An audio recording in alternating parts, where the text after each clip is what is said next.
what I want to do today is I want to go through with you, and as we are now using the Machzor for the first time, really be able to get an on-the-ground kind of nuts and bolts look at what the Machzor contains, how we can use it, in what ways it can be a guide for us, not only of how do we go through the experience of praying on Rosh Hashanah and Yom Kippur together, but how can you use it for yourself to take a time and step back and use this time leading up in the month of Elul, and then also the high holidays themselves to reflect for yourself. One of my favorite things, and I got to study this with some of my professors when I was in Jerusalem 2 years ago at Hebrew Union College. We spent time with 3 of the 5 authors, the editors of the Machzor, were in Jerusalem for a good portion of that time. One of them, Cantor Evan Kent, was a professor. He runs the cantorial program at HUC Jerusalem. And so we were able to learn from those rabbis and Cantor Kent of what their intentions were behind creating the new Machzor. And I'll share some of that written in their vision statement later on.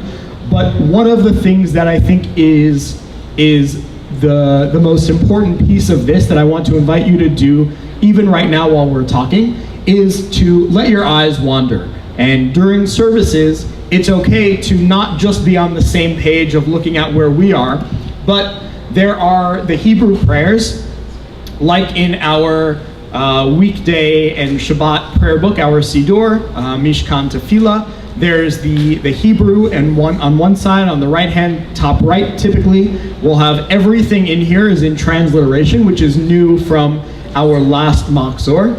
So whereas in the past we had to have the PowerPoints with the English transliteration, the transliteration is always here. I think it's something that back in 1978, when the last Machzor was published, that people, Reform Jews, Reform rabbis, were almost afraid to put the English transliteration in.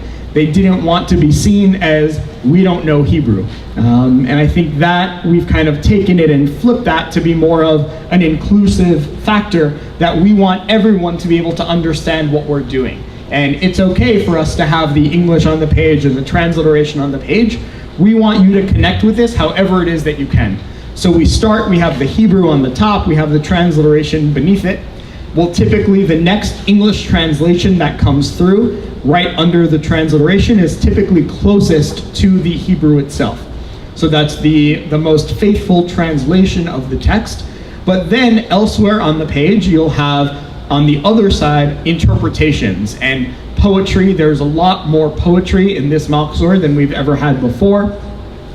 There's voices of Israelis, voices of Americans, together side by side. It's not just an American Machzor, even though it's for the North American Reform movement, but it's also bringing in the Israeli aspects of we're Zionists and we're not afraid to be Zionists. As sometimes when the last Machzor was written, that wasn't as strong as it is today. I think today there is a lot more possibility of Zionism being at stake, or people questioning, should we support Israel? So the movement said, yes, this is a Zionist Machzor. We are a Zionist movement where we support Israel.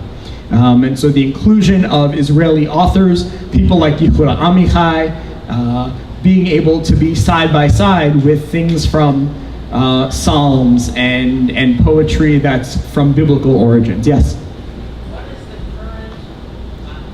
So I would say that the question was, what is kind of the current interpretation or translation of Zionism? I think the simplest answer would be that Zionism is the belief that the Jewish people have the right to a Jewish homeland in the state of Israel. So that, for me, is the simplest definition of what that means. You're welcome. And so I think it's clear that this is definitely a connection to Israel. This is not a Machzor that was written in isolation of just for Americans, and even the fact that actually 4 out of the 5 of the editors spend a significant amount of time in Israel. Cantor Evan Kent, who was the only cantor in the team of 5, being one of those 5. that he left. He retired from being a cantor in Los Angeles and moved to Jerusalem, teaches on the faculty there, as does Rabbi Leon Morris, who was my teacher at the Shalom Hartman Institute. He's a rabbi, Reform rabbi, HUC ordained, as are his colleagues who also edited this. And Leon made Aliyah about 3 years ago also. He was the vice president of the Shalom Hartman Institute. He teaches at Hebrew Union College and now is the first Reform rabbi to be the president of Pardes, an interdenominational yeshiva. And I think it's a big statement that they can select a Reform rabbi as the president of this yeshiva that serves all Jews. So Rabbi Morris is there, and the layout, if we think of the page, and so I invite you just open up to any page in the Machzor, and as we go through this session, one of the things that I'll invite you to do is to find passages, even if you just want to pick out one passage that you think is meaningful to you, and later at the end we'll have time to share in your tables what that passage is, of what speaks to you, what's meaningful to you. Keep in mind that the last prayer book, the last Machzor for the High Holidays, was published in 1978, and so it was a product of its time. It was written in the 70s for people of the 70s. There were echoes of the anti-Vietnam movement, civil rights movement, and the movement to free Soviet Jews. And now, today, we are in a new time, and we're able to, so today the Machzor is for us. It's something that's written for interfaith families. It's written for all forms of gender expression and taking on we're not just looking as God as Avinu Malkeinu, our Father, our King, but being able to take a step back and see what are some of the questions we can ask ourselves. What are some of the issues of the day? Things like environmental concerns that didn't really show up in the previous liturgy are now infused in. So it's not just about taking the traditional liturgy, but also seeing what does it mean to be a good person? What does it mean to be a good Jew in today's society for us? The way that the prayer book was written, you can see especially the Yom Kippur version has about 700 pages, so there's a lot of content in here. It's not a book that's meant to be read cover to cover, and it's a book that we're using it this year for the first time, but other communities have been piloting it, and each year at High Holidays you can do something completely different. There are many, many innovations in here, and we'll see some of them, especially in the services in the Yom Kippur, the options of things like the Avodah service, the Yizkor service, things that are very new to the Machzor, but that they've created this with a sense of creativity where the clergy who are leading services have many, many options to choose from. And so this coming week and next week, when we have our High Holiday services, you can see the selections that we've put together as a synagogue, but every year we'll be able to do something different. We'll be able to focus on different elements and use the material that's in here to be able to rotate through and pull in to tell the story that we want to tell. The Reform movement, in terms of liturgy, in the past has censored different types of things. They've said there's aspects of liturgy that we do not like.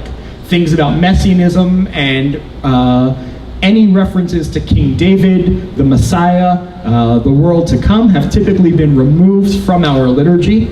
And that's not just in the Machzor, that's in prayers, that's in the Shabbat prayers, that's in things like the Birkat Hamazon after the meal. If you go to an Orthodox or conservative synagogue and you hear their prayer after the meal, there are things with King David and the waiting for the Messiah that we do not put into our liturgy. And this Machzor starts to bring some of that back to say, as a Reform movement, we're not saying, like Rabbi Khan said, we're not saying we're watering it down. We're saying, or Steve, one of the Steve said, we're not watering it down, but we're giving you the option to learn more.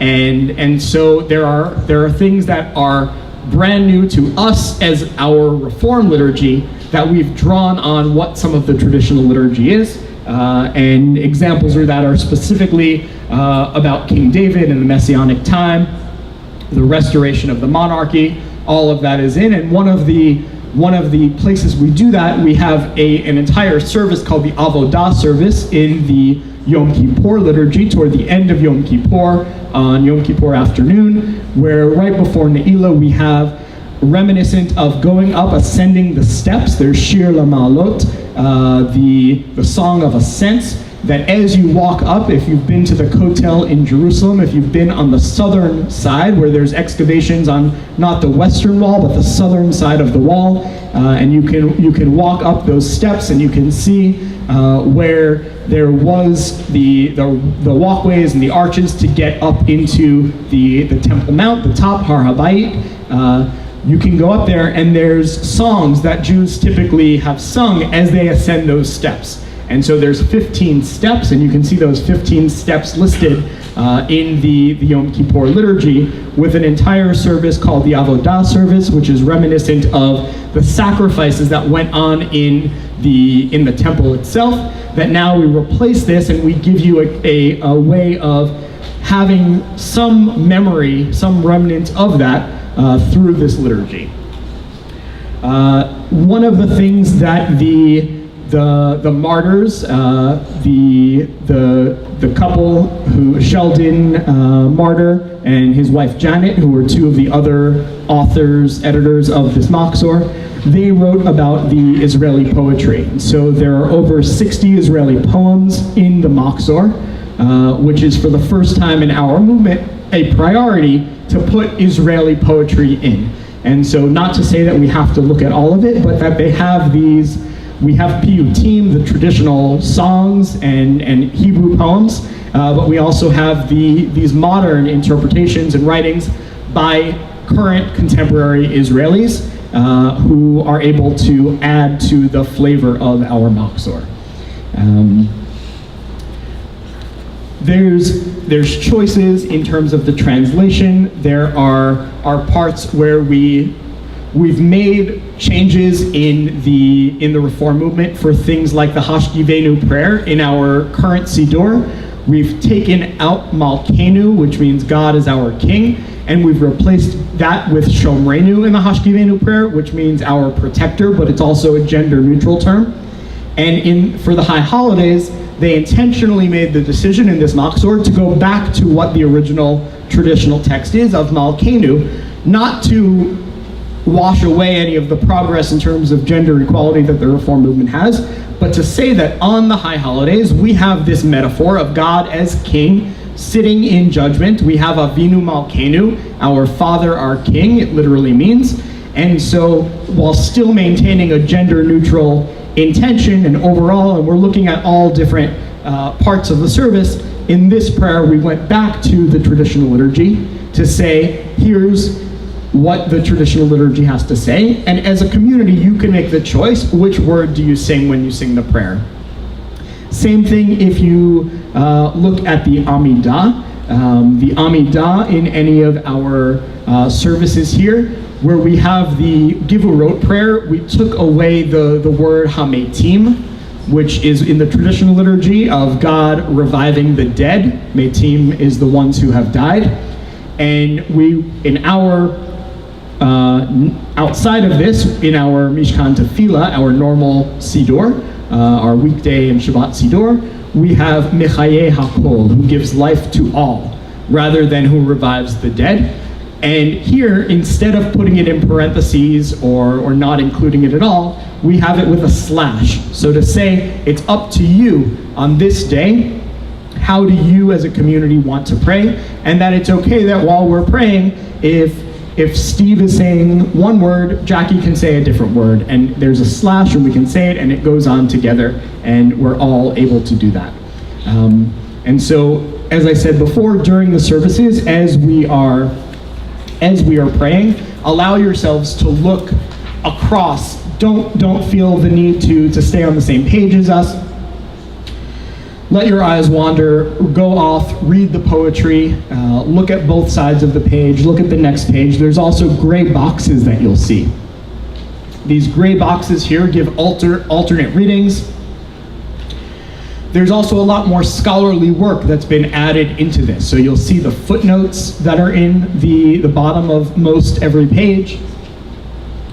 the boxes that give kind of alternate readings or alternate perspectives, counter texts that are there. And there's also study pages and meditation pages to really be meant for you as an individual.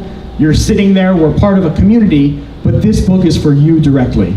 Last night I talked at services about the command, chizku ve'imtzu, of be strong and be courageous, and what that looked like when Moses gave that command to Joshua. Before he could give that to Joshua, he gave it to the Israelite people, to all of the people, Kol Yisrael, that it's for each of them individually to find that strength.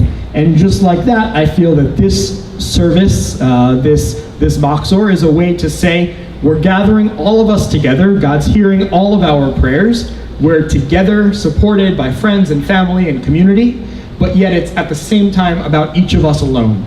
That each of us is there individually. We're each being held accountable. Whatever we think of the metaphor of God as judge on this day, where God, literally according to the liturgy, decides, are we living or are we dying this coming year? And something with the seriousness of that decision, however we take that. For some people, they might take it very literally and say, I need to say the prayers correctly, I need to do everything that I need to do in terms of going and asking forgiveness.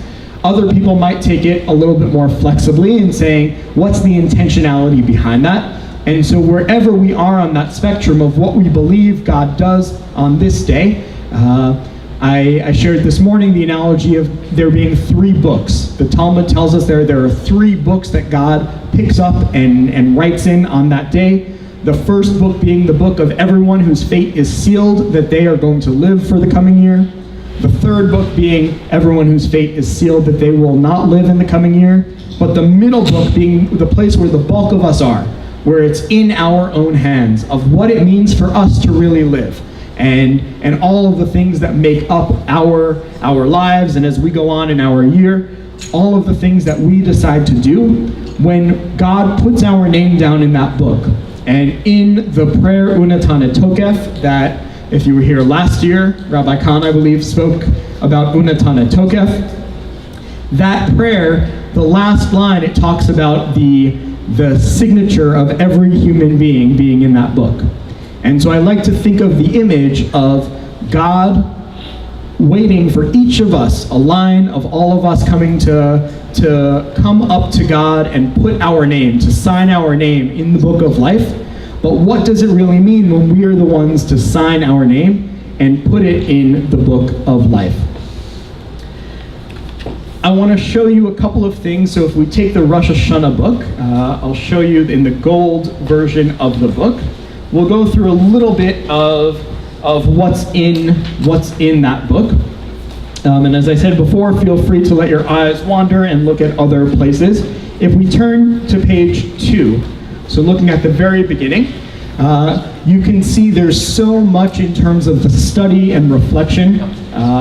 The editor wrote we could fill volumes of books with text meant for study and reflection and still not scratch the surface of inspirational material.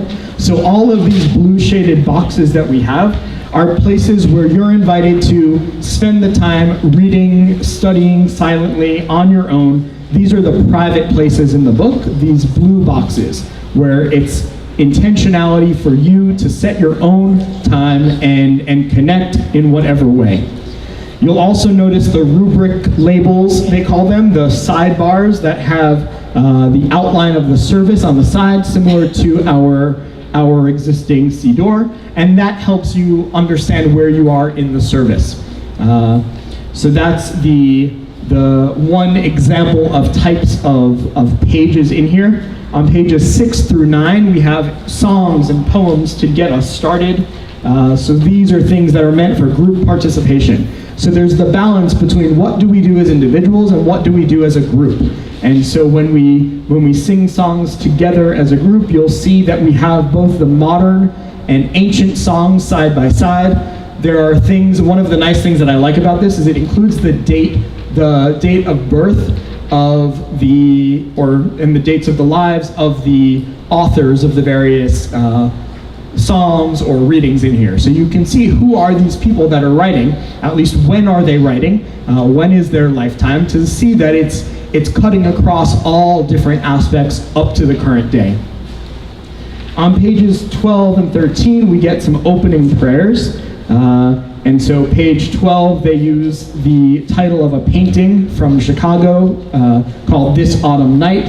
And so we use that to inspire the prayer of Rabbi David Einhorn, and really being able to go back to David Einhorn as one of the early American Reform rabbis, being able to say that we have a legacy of Reform Judaism and we're not throwing that out, we're adding to it. In Judaism, we don't like to get rid of things, we like to add to things.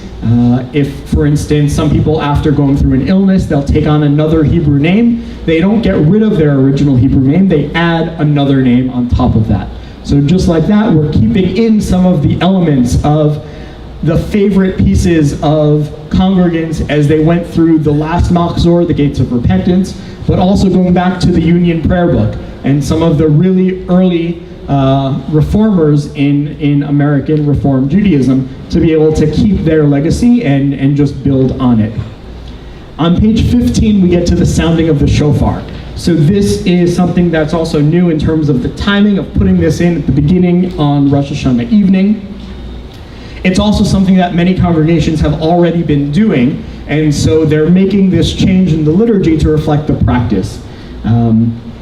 And I'll show you later on that there are, and on the back of the handout that I gave you, there's a reflection on the shofar from Saja HaGaon, the Gaon, a medieval thinker and philosopher, being able to see what is the point of the shofar. And when we hear the shofar blast, what does that mean to us?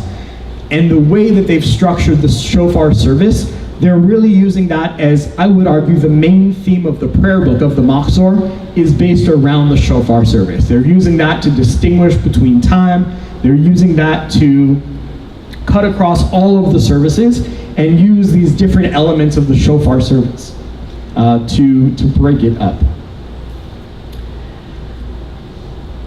If we look, we'll take about 2 minutes right now to look anywhere between pages 20, which is the Baruch Hu, the Shema is on 26, and Mi Chamocha is on 34, 35. I invite you to look through some of those sections just to try to pick out something that is meaningful to you, that's maybe different from what's been done in the past. So we'll take about 2 minutes to look through, and then we'll come back together. 173? Okay, let's take a look at page 173. This is about the prayer Unatane Tokef that I mentioned. And so this is, you see on the top of the page before, but we have the prayer itself. I think it's after this.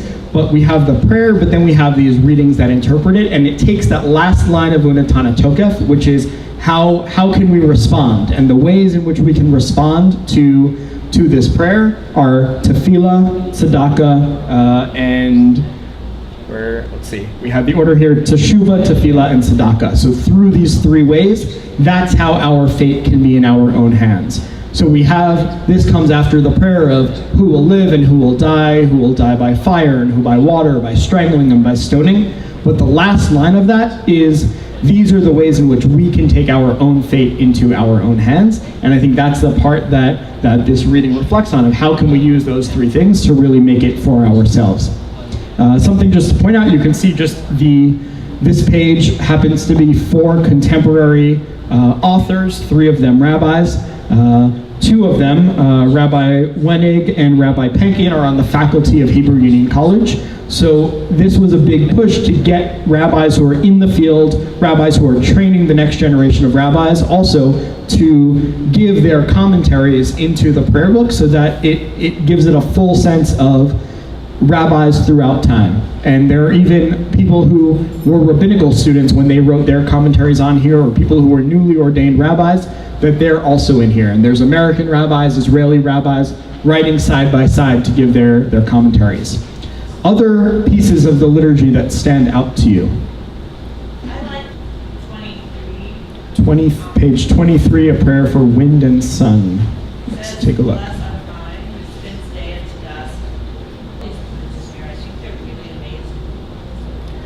Definitely, and I think the fact that it's connecting into nature, into earth, into sustainability, that's something that Janet Martyr, one of the editors, she wrote that we quote a number of scientists, and she explains that there's a real effort to engage with both science and environmental theology in this book. And so reflecting a trend of this is something that we need to care about, and it's not just us and God, and that's it, but we're here in this complex world as well. Maybe one more. Anyone else who wants to share something? And if not, I'll share mine. Okay, so if we turn to page 26, the Shema, this is one of my favorite parts of the Machzor, and it's a part that the editors don't talk about in the Machzor itself, which I was surprised about. There's no footnote that I found about this. But if we compare the Shema from this service to the Shema in Yom Kippur, the Yom Kippur liturgy, there the font and the size, or the size and the color of the text of the second line is different. So how here on this, in Rosh Hashanah, we have the font being different between the two. We have a larger print for Shema, and the second line, Baruch Shem Kavod Malchuto Le'olam Va'ed, being written in smaller letters. That does not happen on Yom Kippur. And this is page 26 in Rosh Hashanah. I don't have it in Yom Kippur, but if someone wants to find it, you can see it, and we can, if you call out the page, I'll say it so you can all hear it. But the reason being with this is that it goes back to the Midrash on this prayer being, we have page 28. Okay, so page 28, Susan found it. And hopefully there it fits with what I'm saying, that it's written in, that it's equal, the two lines being equal. The Midrash tells us that when Jacob's children were gathered around his deathbed, Jacob had another name, Yisrael, Israel. His children, 13 children, were gathered around his deathbed, and they said this first line of the Shema to him directly, Shema Yisrael, listen Israel, listen Dad, Jacob. Adonai Eloheinu Adonai Echad, your God is our God, and your God is one. And Jacob's dying words, the rabbis teach us, are Baruch Shem Kavod Malchuto Le'olam Va'ed, of acknowledging how grateful he was that his children all affirmed Judaism for him. In previous generations, there was a 50-50 chance. Going back to Abraham and Sarah, one of their kids, so we have Isaac and Ishmael. Isaac follows Judaism. Of Isaac, we have Jacob and Esau. Jacob follows Judaism. And now we're at Jacob, and all 13 of his children, his 12 sons who went on to be the 12 tribes, and his daughter Dinah, all 13 of them kept Judaism and said, your God is my God. And so in honor of Jacob, of Israel, and in his memory, that's one of the traditions we have, I would say, in Judaism, and we don't see it necessarily in the prayer book until this point, where it's written in a different size to acknowledge that. And it's even in gray, so it's not as strong. So when we whisper the second line, which we typically do throughout the year and also on Rosh Hashanah, this is a physical indication of that in our Siddur, in our Machzor. And on Yom Kippur, the belief is that we are all like angels. And so we are all like angels, and things are different. We don't have to do the things that we need to do every day, like eat or drink, or traditionally go to the bathroom is even one of the things that angels, if we're being like angels, that they can get the satisfaction just by being. And so like we're like angels, we don't need to whisper, and we can actually shout out that second line on Yom Kippur as well. And so that's one of I think the first times where we have this like this is on the Rosh Hashanah page of the Shema. A couple other things. In the Baruch Hu, there's even, so the Baruch Hu on page 20, there's more options in terms of what the prayer means, not only in terms of the translation, but in terms of the heading on the top. We have here from the Jerusalem Talmud, from Brachot, prayer should not be recited as if a person were reading a document. Rabbi Acha said a new prayer should be said every day. So that as being one way to set the intention. There's also a note about the Kabbalistic name, the infinite, and the notes on the bottom of the page, these footnotes being here really to help guide us, not to distract us, but to provide us with other inspiration. And so while on Yom Kippur and on Rosh Hashanah, we're up there and we're all standing up singing these prayers, that you can learn more about what some of these prayers are and some of the intricacies that are behind them. On page 34, 35, there's a reading by Viktor Frankl for the Mi Chamocha. So going back to Viktor Frankl, the psychiatrist who was a survivor of concentration camps, and being able to see his perspective and being able to really get us to think about what liberation means, not just from Egypt, but bringing in a Holocaust survivor on the same page that we talk about the liberation from Pharaoh, gives another perspective. Again, Hashkivenu is on 36, 37, and I mentioned the change back to the traditional text Malkeinu that is meant to connect us back to our traditional liturgy and not take a step back, but really to think about God and how we imagine God on this day as a king and as a judge. On 38 and 39, a fun fact about 38 and 39. We have two poems here, actually on page 39, who were written by non-Jews. And I think that's something that there was debate about from the editorial board and from synagogues when they were testing this.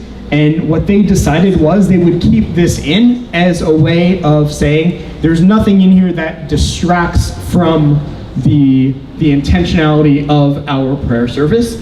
And there's nothing necessarily in here there's nothing Christian or from another religion, but these are important pieces of poetry that were written by people who happen to not be Jewish that fit in with what we're doing. And so they decided to open themselves up, the Machzor committee, to putting in poetry from anyone, as long as the content fit what we were going for. It didn't matter if the authors were Jewish or not, as we see here. One little change that you might notice when we're doing the Kaddish, there's page 40. We have in bolder, so you can see it 3 lines from the bottom where it says La'ela u'la'ela mikol birchata v'shirata. You can see that it's those u'la'ela mikol are written a little bit bolder in both the English transliteration and in the Hebrew. That's one of the changes in liturgy that we have between the high holidays and the normal, the rest of the year. And so that's written anywhere where there's a change that they want to draw your attention to it, that if you're following along, you might stop when you see that. They've done it in bold letters so that you would be able to see that. And that talks about that we're looking at God, and it translates to kind of the full entirety in a reference to God's transcendent nature. And it's the same part about the high holidays, thinking of la'alot is to go up. So it's from that same word, to go up, to ascend. On page 70 in Oseh Shalom, every time in this Machzor where they put in Oseh Shalom, there's a verse that some people in the Reform movement have added in on their own, which is Kol Yoshvei Tevel, which means all the dwellers of the world. It comes from Isaiah 18 and Psalm 33.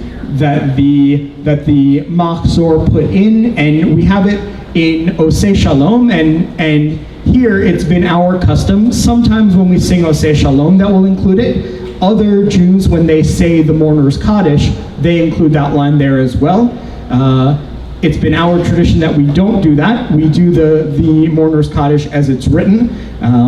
But on the Oseh Shalom, sometimes we'll add in when we're singing Kol Yoshvei Tevel to acknowledge that we're praying not just for the Jewish people, but for the entirety of the world. And that was a decision that the Machzor committee decided to put in. Every instance where they have Oseh Shalom, they also include Kol Yoshvei Tevel. And the last thing I want to show you in here is on page 73 in the Mishaberach. And if I say the words Mishaberach, what immediately comes to mind? Healing. Okay. And which person? Debbie Friedman. So if we think of which version of the Mishaberach we say or we sing, in most of the Reform movement and even beyond the Reform movement, Debbie Friedman, her Mishaberach is the one that comes to mind for most people. And it's interesting that here they don't include that. So in the Rosh Hashanah evening service, the Debbie Friedman version is not included. And so if you wanted to add that in, and maybe Rabbi Khan will add that in on Rosh Hashanah, you have to turn to page 245 in the morning service. Do you know why? They They just want to spread them out? So they made the choice to intentionally include some other versions. So like El Na Refan Allah, that comes from... The Heal Us Now is in The there. Heal Us Now is in here. So by Leon Scher. So there's other versions. There's two other, there's the song Heal Us Now that cantor Leon Scher wrote. And that draws on the biblical verse El Na Refan Allah of one of the original prayers we have in the Bible of Moses asking God to heal his sister Miriam using those words. So we have that. We have on the other side a prayer for those who are ill and for givers of care. So there's options in here. But if we want the Debbie Friedman version, we have to go into the morning service to get there. One last thing I want to show you, and then we'll stop for questions, is if we look at the handout that I've given you, on the first side that says Mishkan HaNefesh on the top, there were innovations in terms of what was created in terms of choices of prayers, choices of text for Torah reading, for Torah and Haftarah, from this Machzor, from our last one. And the Reform movement decided, and there was a lot of debate on what the traditional readings are. And if you go to Orthodox synagogues, there's one set of readings. Reform movement in the past has had mostly overlapping with that, but they've had some changes. They've now added in options, and they also explained why. So we're not going to go through this, but I've given you the list of the 4 options for the Torah readings on each of these mornings, on Rosh Hashanah and Yom Kippur morning, that come from Genesis on Rosh Hashanah, and it's spread throughout Deuteronomy, Genesis, and Leviticus for Yom Kippur. We typically here read the Binding of Isaac, the Akedah, the Genesis 22, on Rosh Hashanah morning, and then on Yom Kippur morning we read that first option, Atem Nitzavim, you stand here today, which happens to be today's Torah portion as well. That's what we chanted this morning, and we come back to it on Yom Kippur. But there are other options and things that they've put in. There's things that were put in about Hagar. So we're not just talking about God remembering Sarah, but there's an addition to what it means to have Hagar, Abraham's concubine, Sarah's maidservant, through which she gave birth to Ishmael, and being able to acknowledge her and think of what that means for us when we have the imagery of the Akedah of God bringing, or God telling Abraham to bring his son up on the mountain, Mount Moriah. What isn't going on in Sarah's mind when Sarah's back at home? She probably knows something of what's happening, but they said, we're going to get up at 6 a.m., and then they got up at 5 a.m. to leave to go sacrifice him. So they got up Abraham decided to do this away from Sarah, that Sarah couldn't necessarily stop him, but thinking, what is it like, what's going on with her when she's back at home? And so there's readings about Sarah and about Hagar that are other options, and we also have the creation of the world that we read on Rosh Hashanah morning. where we go through, because Rosh Hashanah is the birthday of the world. So those are the options for the Torah reading, and we have them all here in the prayer book for us to choose from. And then finally, on the back of the page, as we go through this year, when we're doing the shofar component of the service, I invite you to think of what that shofar blast means to you. And one place we can look for inspiration is this was written by Sadra Gaon about 1,000 years ago, being able to say what his interpretations back then were on the role of the shofar, and so what that meant for him in his time, and how we can find connections and parallels to what it really means to be called and to hear the shofar blast for us today.